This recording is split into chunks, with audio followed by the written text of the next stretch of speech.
ఒక వ్యక్తి లేదా ఒక కుటుంబము దేవునికి స్నేహితులుగా ఉండాలంటే సాధ్యమేనా?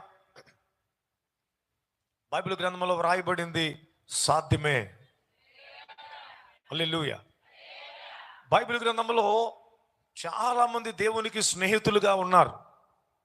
గమనించండి, ఈ విశాలమైన ఆకాశ మండలాన్ని, విశాలమైన భూమండలాన్ని, ఈ సమస్తమైన సముద్రాలను కోట్లాది జీవరాశి చేసిన దేవునికంట స్నేహితుడిగా ఉన్నాడు అబ్రహాం గారు. అబ్రహాం గారు స్నేహితుడిగా ఉన్నాడు. ఒక యోబు గారు దేవునికి స్నేహితుడిగా ఉన్నాడు. ఒక దైవజనుడైన మోషే దేవునికి స్నేహితుడిగా ఉన్నాడు. ఈ ఉదయకాలం మనం వింటున్న అంశము, దేవునికి నీవు స్నేహితునిగా ఉండాలంటే నువ్వు ప్రార్థించే వ్యక్తిగా ఉండాలి. ఎలా ఉండాలండి? ప్రార్థించే వ్యక్తిగా ఉండాలి.